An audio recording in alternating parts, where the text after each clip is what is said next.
For many of us, Yu-Gi-Oh! Started as a playground activity, opening packs and using our favorite monsters to beat our friends. However, players have moved to secondary markets like TCG Player to acquire the product they need, skipping the wonders of opening packs. In this series, I'll be building my own competitive deck using $30 every payday. Singles will be off limits, and certain products will require a special currency to unlock.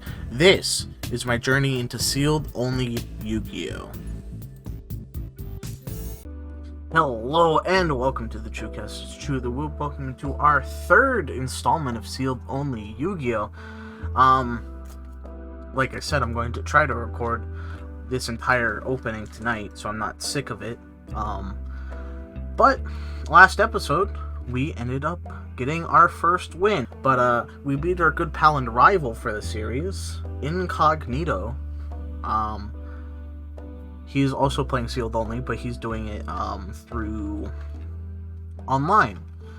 So, let's go, PogChamp, brother. PogChampion. Next time we'll be fighting him in episode 5. Maybe we can get the deck fully decked out. I know a lot of the power plays we had in episode 2 involved Dino Wrestlers. You know, activating World Dino Wrestling in the grave, grabbing Stegosaur, adding Pank, special summoning Pank, that kind of thing.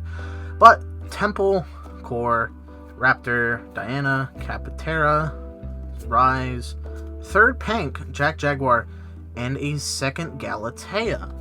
That is really good. So we'll just keep Galatea right there. Cynet Fusion. I think this was one of the cards like Diplex or Chimera can search. So having this is pretty good considering we have a couple cards that grab it from the graveyard, I think.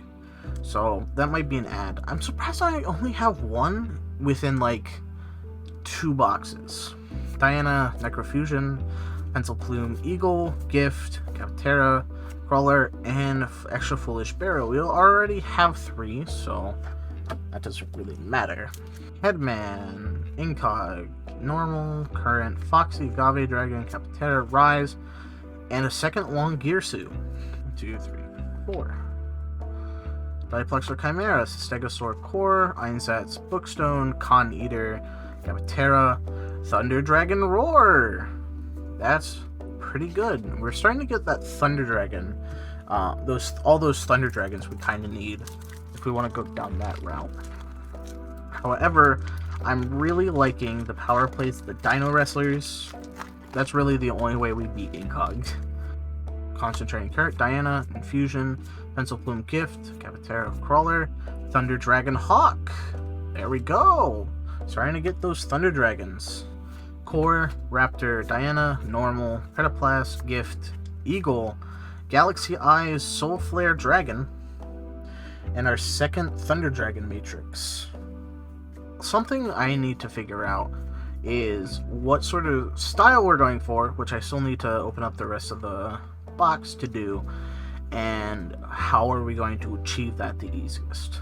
Spartois, Pencil Plume, Sanctuary, Falco, Barrier, Brave, Crawler, Attack, and Mothman. Overall, having Orcus is going to take a lot of stuff to get through. Thunder Dragon's going to require a lot of stuff. Salamangrate means I need to get my hands on the Structure deck. Clock Wyvern, Cleric, Falco, Stegosaur, Jaguar, Panzer, Brave, and Galatea number 3. So we have our playset of Galatea. That's pretty good. Spiritualist, Dragostapelia, Sanctuary, Incog, Emerald Eagle, World Wand, Foxy, Throne, and Symbol Skeleton. That is another Orcus card we need. I didn't even know Symbol Skeleton was in this set. I thought it was just Brass Bombard, Harpor, and like the Trats and shit, and Galatea, of course. Pencil Plume, Sanctuary, Falco, Einsatz, Bear Blocker, King T-Rexel, Barrier, Thunder Dragon Infusion number 2, and Spartois number 3. But even without like we can go down Thunder Dragon. We get Thunder Dragons fusions. We can go down like Prankades Although, that's all in Hidden Summoners, which I think has a couple other cards we need for other strategies. So, we'll just figure out as we finish up the box next episode. Trance, Spatha, Chimera, Mir, Rise, Ballpark, Alvis, Con Eater, and Mystic Holder. Can I not get any more Mystic Holder? Like, it's such a bad super rare. I think I have, like, all the super rares anyway, but I'd just rather not. Einsatz, Falco, Galaxy, Team, Pankertops, T-Rexel, Soulflare Dragon, and Brass Bombard. Alright. Pencil Plume, Incog, Ostinato, Cleric, Pank, Jack Jaguar, Bookstone, Morgan the Enchantress of Avalon. When your opponent activates a oh, that's fucking Inferno bullshit. Don't need that. Let's see. And the last pack. 1, 2, 3, 4. Signet Fusion. Crusadia Spatha, Diplexer Chimera, Salamangreat Mir, Salamangreat Gift, Salamangreat Emerald Eagle, Crusadia Crawler Alvis, and it's a monster. It's a dark monster. 2800 attack, 0 defense. Thunder Dragon Duo. So, with this opening, we have another bunch of fucking commons. But we pulled pretty alright. Some pretty good pulls. Nothing that... Probably a couple things. Probably these two are the only thing going in the deck right now. But that is our opening for this week. I was about to say, psych, let's open up another pack, but no. Let's get into games and such. Oh, whatever shall I do? The cards I ordered simply have not come. Whatever shall I do? I just had a rich thought. I'll simply ask the shopkeeper to give me his best structure deck. I understand that peasants aren't smart enough to put decks together for themselves, so they buy these structure decks. I suppose I'll have to do it myself just this once.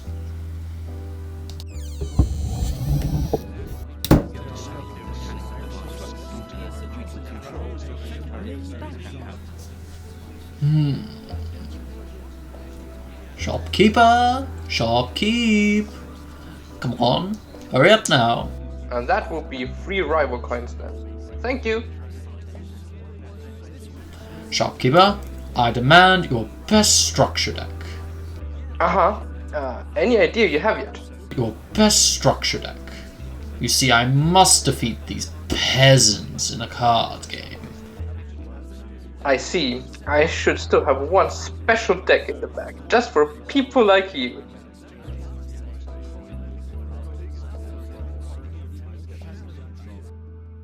Thank God for that, idiot. This structure deck has been keeping up storage space for almost 15 years now. Now, hurry up. Best one. Come on. They don't pay you for nothing. Here it is. Structure deck Invincible Fortress. Aged just greatly. Take a look at its unique boss monster. Shopkeeper, took you long enough. What's this? Exxod. Very golden. Reminds me of that Exodia chap. Most certainly just as powerful as Exodia. I'll take it. Do make sure all the cards are there. Wouldn't want to be playing with a half deck, as it were.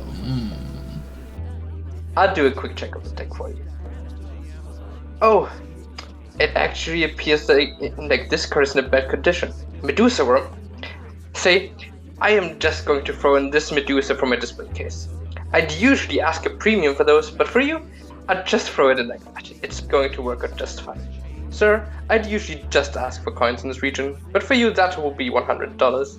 Pleased to make business and have fun dueling. All done then. Come, peasants, time for your beating. Moo.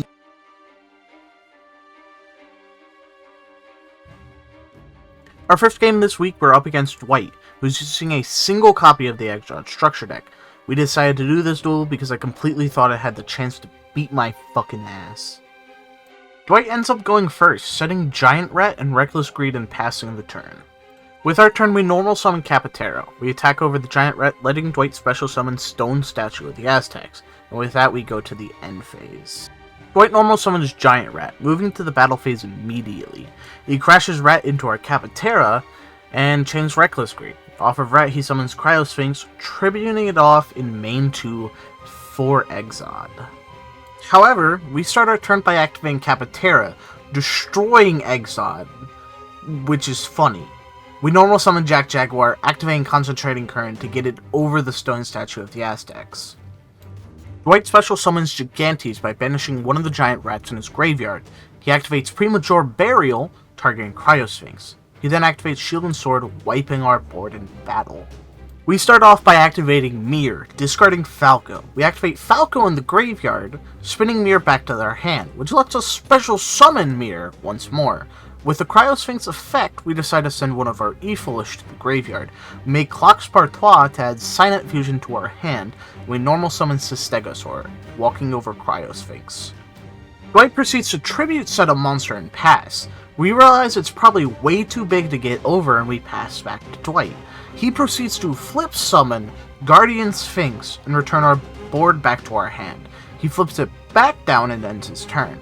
With not much to do against the Sphinx, we just pass, letting him sink in more damage. Unfortunately, we draw poorly off the top once again, and Dwight attacks in for game 1. Game 1 goes to me, as only could be expected when I'm using the best structure deck. Come now, peasant, shuffle your deck again so I can beat you. For game 2, we decided to go first, activating World Dino Wrestling. We normal summon Foxy and failed to activate any Salamangreat cards. With that, we pass the turn, hoping it's enough. Dwight starts by setting 2 back row and normal summon Giant Rat. He moves to the battle phase and attacks over our Foxy. We normal summon Capitero, which meets a compulse from Dwight. We proceed to activate E-Foolish, dumping Clox Partois to the graveyard.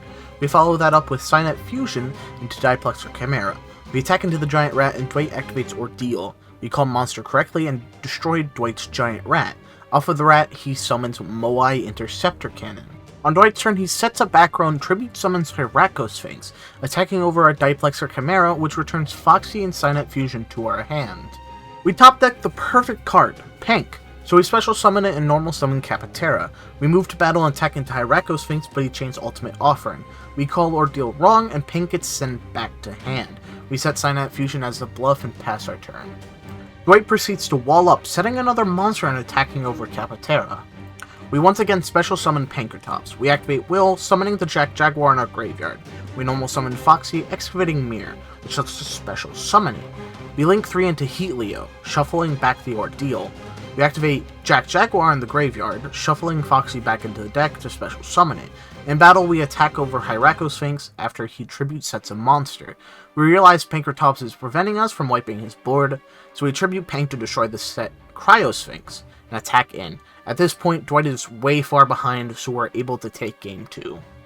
Dwight gets to go first for game 3. He sets a back row, a monster, activates Canyon and Ectoplasma, passing.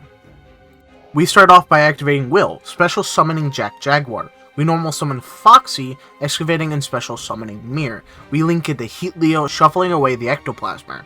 We activate Jack Jaguar, shuffling it back Mir to special summon it. Dwight activates Ordeal in the battle phase, to which we call wrong with Heatleo. We attack in and bounce into his Golem Sentry with Jack Jaguar. We set Current and pass back. Dwight activates Shield and Sword, swinging in with Golem Sentry. We decide to activate Current, letting our Jack Jaguar survive. We normal summon Foxy, excavating the ritual spell and setting it. Since we know the card in Dwight's hand, we attack in for a big chunk of damage. Dwight sets Reckless Greed, passing the turn back to us. With all the momentum we have, we start by activating Foxy, discarding Sanctuary, which lets us special summon it and pop the Ordeal. We link into Heatleo, attempting to shuffle Reckless Greed, but he chains it. We normal summon Stegosaur and special summon Jack Jaguar by shuffling Foxy back. We move to the battle phase. We would have attacked for lethal if I popped WDW with Foxy's effect. Luckily, Dwight did not grab any blowout cards off of Reckless Greed and we win the match. What? How could this be? I had the best structure deck. Are you telling me I lost to some peasant? Mark my words, I'll be back. Back when I get my Dark Arm Dragon in the mail. For our second match of the week, we're up against Shadow, who's playing Fire Kings. To be honest, I have no fucking idea what this goddamn deck does. Shadow goes first and activates Dragonic Diagram, discarding Nine-Tailed Fox, letting him add Agnimazid to hand. Fox gives him 2 tokens, which turn into the Heatalink. He normal summons Barong and ends his turn. We start our turn with a bang. We special summon Pankratops, Silent Fusion for Diplexer Chimera, and normal summon Stegosaur. We move to battle and swing over his entire board. With Hita's effect, Shadow adds Arvada. Shadow starts with a terraforming for Fire King Island. He activates a field spell and uses its effect to destroy the Arvada in hand, adding Garunix. Arvada's effect summons Barong from the graveyard. He then uses both Garunix and Barong to summon Agnimazid, which lets Shadow banish our Pankratops. In battle, he swings over a Diplexer Chimera and ends his turn. In our standby phase, Garunix summons itself and nukes the board. We start our turn by normal summoning Foxy, hoping to activate some sort of fucking miracle. With the wheel off the top of the deck, we decide to pass back and hope to survive the turn. Shadow activates Tenki, searching for Barong. He activates Island, destroying Garunix and summoning Barong. In battle phase, he destroys Foxy and ends his turn, which means Garunix is coming back in the standby phase. Luckily, I have nothing on board to be nuked. I decide to send Will to special summon Foxy, to which Shadow replies with Circle of Fire Kings, destroying Garunix and special summoning Arvada. We decide to destroy the field spell like an idiot, which destroys Arvada, and summons Garunix with its effects negated. We normal summon Jack Jaguar and pass the turn. In standby phase, Garunix comes back. We put up what little resistance we can hope to put up, but the damn Phoenix keeps torturing our troops. We concede game 1. For game 2, we simply normal summon Capitera and set Rise. This isn't going to be good. Shadow starts with Tenki for Arvada. Shadow normal summons Yaksha, attacking over Capitera, setting 1 and passing. On our turn, we special summon Pankratops and normal summon Capitera. We attack into Yaksha, dealing a decent amount of damage. Unfortunately, Garunix is now in rotation, which you can guess how the rest of the game goes. Shadow takes the match, 2-0. For match 3, we decided to try out Mega. We hopped into a random game, and our opponent was playing 60-card Gravekeepers. Anyway, our opponent humbly T-sets and passes. If we had a competent deck, we'd be able to punish that. We special summon Pankratops. We activate Mothman, discarding Foxy, and we normal summon Capitera. In battle phase, we swing over Recruiter, letting our opponent add Commandant to hand. Our opponent activates Commandant, searching for Necro Valley. Our opponent activates Necro Valley and normal summons Spiritualist. We chain Pankratops to destroy Necro Valley. Unfortunately, our opponent has the steal, letting him add Necro Valley to hand with Commandant again. Our opponent summons Supernaturalist, and unfortunately, we just can't out a Towers. He has a second one, and we swiftly get destroyed. In our game 2, our opponent starts by activating Commandant, searching Necro Valley, and normal summon Spiritualist. They summon Supernaturalist, and I'll save you the pain. We lose. Hello, welcome to the outro. I hope you can tell by this I'm salty. So you'll have to wait till episode 4 to see what happened with this.